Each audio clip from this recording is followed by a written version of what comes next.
সাল 1868 টাটা গোষ্ঠীর প্রতিষ্ঠাতা জামশেদজি টাটা ইন্ডিয়াকে রিপ্রেজেন্ট করার স্বপ্ন দেখেন এবং ধীরে ধীরে তিনি টেক্সটাইল, স্টিল, ইলেকট্রিক, হসপিটাল এবং সায়েন্সের মাধ্যমে সেগুলি বাস্তবায়ন করেন। পশ্চিমবঙ্গের মানুষও একদিন স্বপ্ন দেখেছিল যে টাটা মোটরস একদিন তাদের রাজ্যেও গড়ে উঠবে, কিন্তু সেটা বাস্তবে আর সম্ভব হয়ে ওঠেনি কিছু দুর্নীতি এবং রাজনৈতিক বিরোধিতার কারণে। কিন্তু কেন সেই শিল্পকে রাজনীতির দোরগোড়ায় এসে মুখ থুবড়ে পড়তে হয়েছিল? কেন সেই ইন্ডাস্ট্রি রাজ্যে এসেও ফিরে যেতে হয়েছিল? কেউ কি জানেন এই পুরোপুরি ঘটনাটা? আসুন জেনে নিই ডকুমেন্টারির মাধ্যমে ঠিক কি হয়েছিল এই টাটা মোটরসকে নিয়ে। সাল 2006 তৎকালীন টাটা গ্রুপের চেয়ারম্যান রতন টাটা পশ্চিমবঙ্গের হুগলি জেলার সিঙ্গুরে একটি কারখানা স্থাপনের ঘোষণা করেন।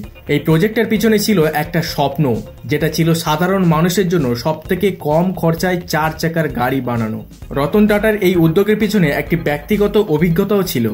একদিন তিনি নিজের গাড়িতে করে যাচ্ছিলেন, রাস্তায় যেতে যেতে হঠাৎ তিনি লক্ষ্য করেন একটা স্কুটারে 4 জন ফ্যামিলি একসাথে লোক বসে আছে, যেটা ছিল খুব রিস্ক। রতন টাটা দেখে ভয় পেয়েছিল পরিবারটা এইভাবে যাচ্ছে কোনো অ্যাক্সিডেন্ট না হয়ে যায়, আর তৎক্ষণাৎ তার চোখের সামনে সেটাই হয়েছিল।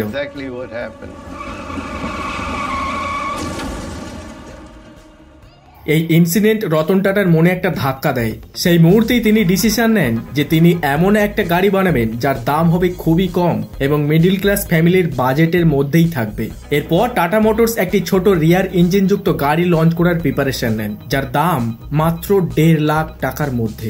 সেই সময় পশ্চিমবঙ্গের বামপন্থ সরকার বুদ্ধদেব ভট্টাচার্য চেয়েছিলেন আবার ক্ষমতায় ফিরতে। তিনি একটা পাবলিক মিটিং এ দাঁড়িয়ে বলেছিলেন, আমাকে যদি এবারের ক্ষমতায় আনা হয় তাহলে আমি অবশ্যই শিল্প গড়ে দেখাবো।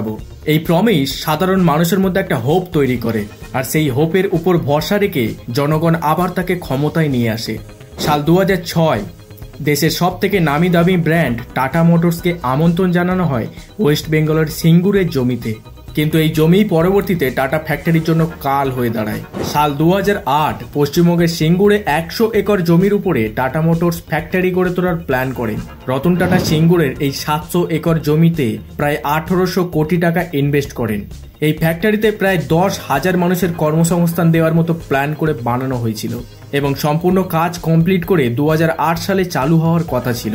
কনস্ট্রাকশনের কাজ প্রায় শেষ, সব ঠিকঠাকই চলছিল, কিন্তু এমন সময় সব থেকে বড় ঝটকা লাগে কোম্পানির মাথায়। টাটা মোটরস তখন বামপন্থ সরকারের হাত ধরে পশ্চিমবঙ্গে এসেছিলেন, কিন্তু ফ্যাক্টরির জমি অধিগ্রহণ করতে গিয়ে রতন টাটাকে পড়তে হয় একের পর এক লিগ্যাল, পলিটিক্যাল এবং সামাজিক প্রতিরোধের মুখে। 2007 সালে ওয়েস্ট বেঙ্গলের অপোজিশন লিডার মমতা ব্যানার্জির নেতৃত্বে বিরোধী দলনেতারা এই শিল্পের বিরুদ্ধে এবং বামপন্থ সরকারের বিরুদ্ধে একটা বড় আন্দোলন শুরু করে। মমতা বন্দ্যোপাধ্যায় ও তার দল তৃণমূল কংগ্রেস তাদের এই সিদ্ধান্তের বিরুদ্ধে তীব্র প্রতিবাদ জানায় এবং জোর করে কৃষকদের কাছ থেকে জমি দখল করে নেওয়ার অভিযোগ তোলেন। এর পাশাপাশি এসইউসিআই এবং সিপিআইএম এর মতো ছোট দলগুলো এই আন্দোলনে যোগদান করেন। মমতা বন্দ্যোপাধ্যায় 26 দিন অনশন এবং ধর্মঘট করেন এবং 6,000 পরিবারের জমি ও জীবিকা হারানোর দাবি তোলেন। তিনি বলেন যে অনেক জমির মালিক সেই সময় জমি দিতে রাজি নয়, কিন্তু সরকার জোর করে তাদের জমি দখল করে নিয়েছেন। মমতা বন্দ্যোপাধ্যায়ের এই আন্দোলনের ফলে টাটা গোষ্ঠীর পুরো প্রকল্পটি অচল হয়ে পড়ে।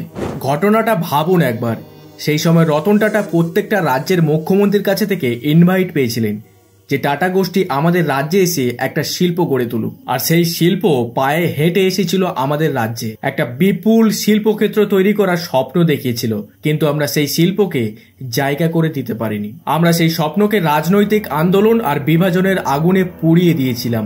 এটা আমাদের কাছে অন্ধকারের দিন ছিল না তো কি ছিল? ঘটনাটি কলকাতা হাইকোর্ট পর্যন্ত পৌঁছে যায়, যদিও কলকাতা হাইকোর্ট টাটা গোষ্ঠীর ল্যান্ড অ্যালটমেন্ট ডিসিশনকে বৈধতা দেয়, কারণ তখনও পর্যন্ত রতন টাটার প্রায় 1,000 কোটি টাকা অলরেডি ইনভেস্ট করা হয়ে গিয়েছিল। অতঃপর মমতা বন্দ্যোপাধ্যায়ের এই আন্দোলন আরো জোরালোভাবে শুরু করে। কিছু সাধারণ মানুষ আর বিরোধী দলনেতাদের একাংশই এই আন্দোলনকে র্যাম্পেজের দিকে ঠেলে দেয়। অবশেষে রতন টাটা অনেক চিন্তা ভাবনা করার পরে সিদ্ধান্ত নেন যে ন্যানো প্রজেক্টকে ওয়েস্ট বেঙ্গল থেকে সরিয়ে নিয়ে যাওয়া হবে, ফ্যাক্টরি শিফট করে গুজরাটে নিয়ে যাওয়া হবে। আর এই সিদ্ধান্তটাই ছিল পশ্চিমবঙ্গের জন্য একটা হিউজ ইন্ডাস্ট্রিয়াল সেটব্যাক। একটা সম্ভাবনার দরজা খুলেও আমরা সুযোগটিকে কাজে লাগাতে ব্যর্থ হয়েছি। এই ঘটনাটা পশ্চিমবঙ্গের ইতিহাসে a black day in term of industrial growth হিসাবে রয়ে গেছে। কিন্তু মমতা বন্দ্যোপাধ্যায়ের কাছে এই আন্দোলন ছিল গত 38 বছর বামপন্থী শাসনের অবসান ঘটানোর সব থেকে বড় সুযোগ। এই এত ঝগড়া অশান্তিতে টাটা গোষ্ঠীর সিঙ্গুরে অনেক বেকার সময় কেটে গিয়েছিল, তাই খুব তাড়াতাড়ি একটা ভালো জায়গায় ফ্যাক্টরিকে রিঅ্যারেঞ্জমেন্ট করাই ছিল তাদের প্রধান লক্ষ্য। ফাইনালি 2011 সালে এই আন্দোলনের উপর ভিত্তি করে বামফ্রন্ট সরকারকে ক্ষমতাচ্যুত করা হয় এবং সিঙ্গুর ও নন্দীগ্রামের আন্দোলনের উপর ভিত্তি করে মুখ্যমন্ত্রী মমতা বন্দ্যোপাধ্যায় ক্ষমতায় আসেন। তার মন্ত্রিসভার প্রথম সিদ্ধান্ত ছিল ওই 400 একর জমির মালিকদের জমি ফিরিয়ে দেওয়া হোক।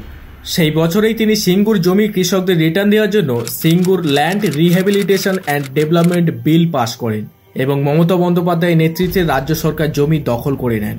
এরপর টাটা গ্রুপ সরাসরি কলকাতা হাইকোর্টে পৌঁছায় এবং রাজ্য সরকারের বিরুদ্ধে মামলা দায়ের করেন।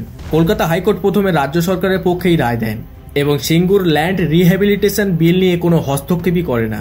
পরে ডিভিশন বেঞ্চ সেই বিলটিকে অসাংবিধানিক বলে ঘোষণা করেন, কিন্তু টাটা গোষ্ঠী হার মানেনি। রতন টাটা সোজা সুপ্রিম কোর্টে চলে যায় আপিল করার জন্য, কিন্তু সুপ্রিম কোর্টও সিঙ্গুরের জমি অধিগ্রহণকে অবৈধ বলে ঘোষণা করেন এবং 2016 সালে জমির মালিকদের জমি ফিরিয়ে দেওয়ার নির্দেশ দেন। আর এটাই সবথেকে বড় ধাক্কা লাগে পশ্চিমবঙ্গ রাজ্য সরকারের কাছে। 2017-তে রতন টাটা WBIDCর কাছে ক্যাপিটাল ইনভেস্টমেন্টের ক্ষতিপূরণ দাবি করেন এবং দীর্ঘদিনের মন কষাকষি বিরোধের সমাপ্তি টেনে 2023 সালে আর্বিট্রেশন ট্রাইব্যুনাল টাটার পক্ষে রায় দেন এবং রাজ্য সরকারকে 11% অ্যানুয়াল ইন্টারেস্টের মাধ্যমে 766 কোটি টাকা পেমেন্ট রিটার্ন করার নির্দেশ দেন। এরপর পরবর্তীতে টাটা গোষ্ঠীকে গুজরাটের সানন্দে ফ্যাক্টরি রিঅ্যারেঞ্জমেন্ট করতে হয়। এই প্রসঙ্গে ভারতীয় সাংবাদিক চন্দন মিত্র বলেছেন যে এটি বামপন্থী সরকারের ভুলের ফল। তাদের জমি অবৈধভাবে নেওয়া হয়েছিল, যা আদালত প্রমাণ করেছেন।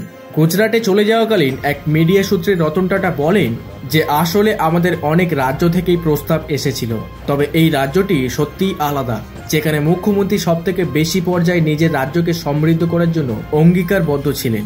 পশ্চিমবঙ্গ সরকারও এই একই চেষ্টা করেছিলেন, তবে দুর্ভাগ্যবশত সেখানে পুরোপুরি সমর্থন আমরা পাইনি। এরপর আমরা স্টেট ম্যানেজমেন্ট মিস্টার নরেন্দ্র মোদীর কাছ থেকে সাকসেস অ্যাডমিনিস্ট্রেটিভ অফার পাই। তিনি তার কথার উপর দৃঢ় প্রতিজ্ঞাবদ্ধও ছিলেন, আর এটাই সেই সময় আমাদের কাছে খুব দরকার ছিল। তিনি শুধু কথা দেননি, তিনি নিজে দাঁড়িয়ে থেকে এভরি স্টেপ আমাদের সাহায্য করেছেন। অন্য অনেক রাজ্যে যাওয়ার সৎ ইচ্ছা থাকলেও এমন কনফিডেন্টলি মানুষ আমি আর একটাও দেখিনি।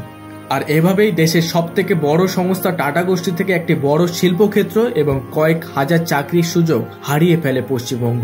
এটি শুধুমাত্র টাটার জন্য একটি আর্থিক ক্ষতিপূরণ ছিল না, বরং এটা একটা বড় ইতিহাসের সমাপ্তি ছিল, যে স্বপ্ন পশ্চিমবঙ্গ দেখলেও তা আর কোনোদিন বাস্তবে পরিপূর্ণ করতে পারবে না।